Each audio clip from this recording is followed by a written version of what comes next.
Wasabi guys, coming back at you with another 10 underrated commander cards. Now this is just my opinion, it's not set in stone. A lot of these, they could potentially see an increase in play, so never say never, but right now I just feel like a lot of these cards here should see more play, or they're just underrated in general. So here we go. First up, we have Gemstone Mine, which is one of those good cards. Like, I don't understand. Weatherlight's one of those sets where you just have a bunch of cards that just don't see enough play in Commander. They're awesome. Gemstone Mine comes into play untapped, and it comes into play with 3 counters on it. You tap it, you remove a counter on it, and you produce 1 mana of any color to your mana pool. So right there, it's one of the few lands that lets you do that without, making you pay any life to do it, and it comes into play untapped. Now, where's the downside? It does come to a point where if you run out of the counters, you have to bury it. So, yeah, it's quite unfortunate. So you have to absolutely use it if you need the mana. It doesn't tap for colorless mana like a lot of the other lands, like the Pain lands do. So that's the downside, and I think that might be why people don't play it as often. But I think it's great, and if you put this into something like Atraxa, I mean, why the hell not? You can constantly replenish the counters that you're taking off of it, so it's always going to be good in Atraxa because of that whole proliferate mechanic. Just a great card. I don't know why people don't consider this as often for their land bases. It's definitely worth it. Then we have Darksteel Mutation. Now, this is one of the cards that I expected to continue to see more and more Commander play. I think when Commander 2013 came out, people were, they liked it. You didn't see like a huge spike in play from this card, and it's kind of surprising because after the Tuck rule, you would think that a card like this would just take over, but it is 2 mana for an enchantment that makes a creature. It is indestructible because that's the whole Darksteel thing, they're indestructible. It loses all abilities and becomes a 0/1. This does not remove counters, so keep that in mind, but it's still a very good card. For 2 mana, you're basically taking whatever commander they have, and let's say if it's something like Derevi, I mean, that's going to completely ruin any strategies with Derevi. You're making it very difficult for commander decks that depend so much on their commanders. Why this card doesn't see more and more play? I mean, there's optimal removal, I get it, but this is definitely worth it, especially if you're playing an enchantment-based deck. I think it definitely sees some play in Zur the Enchanter decks, but as far as seeing more and more play in just control-based decks, especially after the Tuck rule from a while ago that, commanders can't be shuffled in, you can choose to have your commander go back to the command zone. Would have thought this would have seen more play. Next we have Elesh Norn, Grand Cenobite. Holy crap, Void. Did you just put a Praetor here on the list of underrated cards? Like, is that a thing? Well, yes, Elesh Norn does see a ton of play as one of the 99. However, if you go on edhrec.com and you look up like how many commander decks based around Elesh Norn there are, it is quite underwhelming. I think for what she does, she should see way more play as a commander. When you talk about what white does best, and you see a format like Commander with so many options and possibilities, you're talking about going wide very well in a color that, does that better than any other color. And on top of that, giving anthems or anthem-like abilities. And also, you get a 4/7 with Vigilance, so you already get a good creature body right there that can block for you all day and attack for you all day. And also, -2/-2 to all your opponent's creatures. That's just good removal against other token-based decks, which there are a ton of in this format. So, right off the bat, if I had to choose for a mono-white commander, I mean, I know there are options that are easier to build around, like, say, Kemball, but when it comes to just mono-white good stuff, and of course you could go wide with tokens, but I just think Elesh Norn is a very good commander, and definitely board warping as well. Next we have, hey, speaking of board warping, we have something that's a little bit similar here. We have Krovak's Ascendant Hero. He gives all white creatures get +1/+1, and all non-white creatures get -1/-1. So right there you have, like an anthem effect for white creatures. But the real part that makes him underrated is that he sees like very little play in this format. You could pay 2 life and return him to your hand. Holy crap. In a token-based deck, going wide, Elesh Norn with Krovak's. I actually have a friend who plays an Elesh Norn deck, and that's how I know how awesome those 2 cards together are. You're going to play Anthem City here, and then you're going to just dump out all these creature tokens. So Why the hell not? Two very underrated legendary creature options. I mean, these should see way more play than what they already do, and I mean, just awesome. Then we have foil here. I don't remember who told me about this in the comment section, but I think one of you guys did. Thanks for that.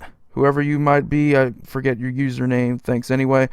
Foil here, 4 mana blue counterspell. Instead of paying the mana cost, you can discard an island card and another card rather than paying it. Right off the bat, drawing comparisons to Force of Will. I think it's good. It's definitely not as easy to do for free because you have to discard an island rather than just a blue card. There's, a lot more flexibility in multicolored. You can find like multicolored blue spells. Not as many cards named island. I just feel like it's a lot easier to pull off a Force of Will. You're just losing 2 life instead of having to deal with 2 cards. You are going down 2 cards in card advantage, so it is significantly worse than Force of Will. However, it is budget as hell. I mean, we're talking about Prophecy. Not a very good set, money-wise. I mean, the most expensive card is Rhystic Study, and it's not even, I don't think it's $10 yet. It's in the $8 range. So, you're talking about a very budget card and a pretty budget set. Definitely consider this if you can't afford something like a Pact of Negation or a Force of Will. This gives you that option of being able to protect your combos or protect your turn. Just do this all while being tapped out. Anytime you can counterspell while being tapped out, it's always unpredictable. And most people, not enough people predict cards that like Pact of Negation or Force of Will, so just a great card. Next we have Braids, Conjurer, Adept. Now, a lot of people told me she's a good group hug commander. Could have put this on my group hug top 10. I agree, she's awesome. But I feel like there are a ton of ways to just bust the hell out of this deck. Just fill it with ton of busted artifacts and creatures. So yeah, you can use it in a way to help out your opponents. But more often than not, her potential is definitely playing the most busted creatures. You're going to be playing creatures like Jin-Gitaxias, maybe some Eldrazi's. You don't get the cast triggers, but it's definitely worth playing an Eldrazi turn 5, your upkeep. That's epic. There's also a lot of good busted artifacts as well that you can get out and just start dominating the game pretty early because you've tailored your deck around Braids, and it's definitely going to pay off for you more so than anybody else, but you never know.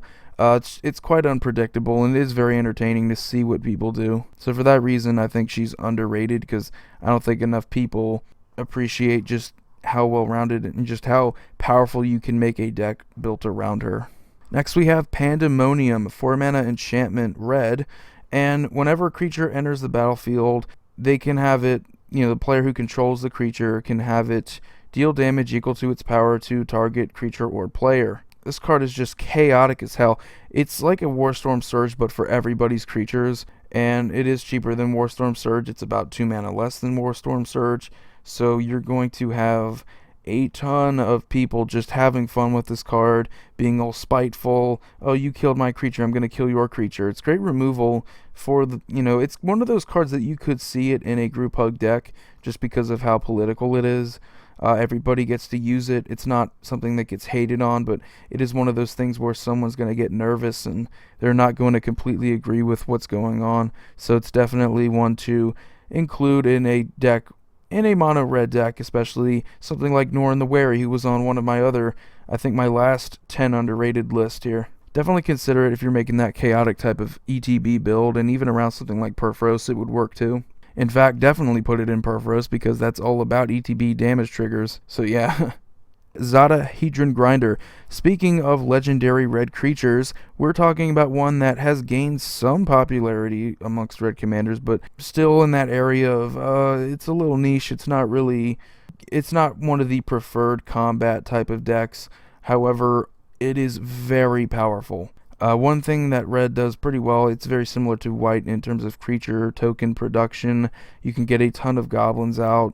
White's mainly soldiers and cat tokens. Red's mainly goblins. And you can get a ton of goblin tokens out.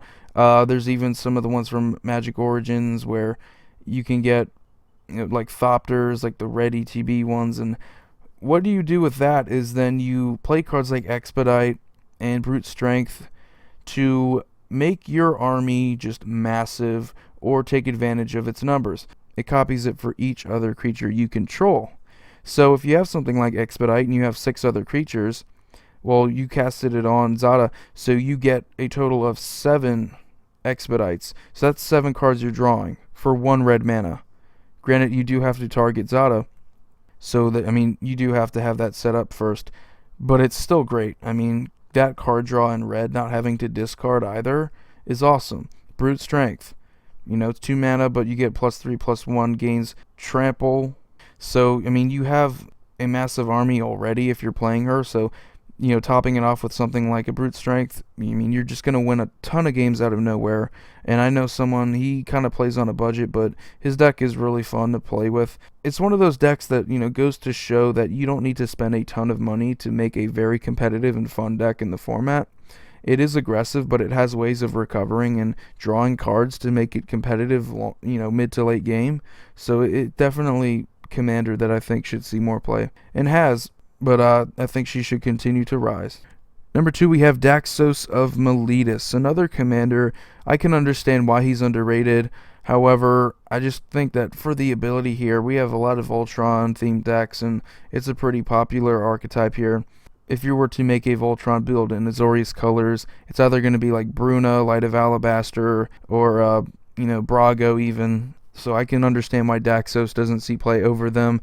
However, I think, you know, if you wanted to make if you really took the time to build around him, I think you could make a pretty decent, maybe not a super competitive deck, but a decent one. Like if you wanted to play more of a casual game and not the super competitive type of games, Daxos is definitely a good option. I mean, can't be blocked by creatures power 3 or greater, so I mean, that's a lot of the creatures in the format. So you pump him up, you put all this equipment and enchantments on him, and you're going to just be able to swing in. Most of the time you're uncontested, because most creatures, or, you know, commander, they tend to be on the bigger side. They're going to have to block with their weaker creatures, and obviously you can give them evasion. You're in blue and white. You can give protection from creatures easily. Just very good. And each time you deal combat damage, that you exile the top card of their library and you gain life to it, equal to its converted mana cost, and then you get to play it. So you have an engine here that you can gain life, and then if that doesn't work, you get to cast the spells they have there. So it does take a little effort in knowing what your opponent's decks do, but it's still a great, you know, great Voltron option, I would think, if you want to really think about the type of commander deck you want to build. Yeah, this is the mechanic, or this is how it works, but there's so many options when it comes to just exiling a card from your opponent's library and being able to play it. That's awesome. And the last but not least, we have another commander option here, but she does see play as one of the 99 more frequently, Glissa the Traitor. As part of the 99 in a deck like Shattergang Brothers, she does synergize well with that deck because she can get you back artifacts. There's a lot of ways to sack creatures, so that works out pretty well. However, on her own, I think she is a very underrated option as a commander. First strike and death touch on a 3/3. That is just going to block for you all day. At the very least, you could also make a Voltron build because, you know, being able to bring back artifacts from your graveyard, well, that's a lot of equipment right there. If you had something like Batterskull or Sword of Feast and Famine, any good like equipment and Voltron builds, definitely being able to recur those and just bring those back over and over again.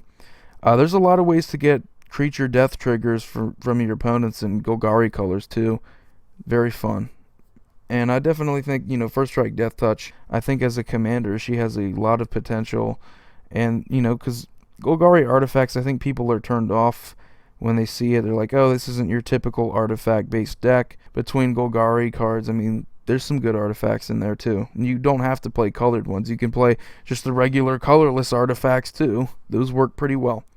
So anyway, guys, hope you enjoyed this installation of the 10 underrated commander cards. Stay tuned for more awesome content, and subscribe if you haven't already.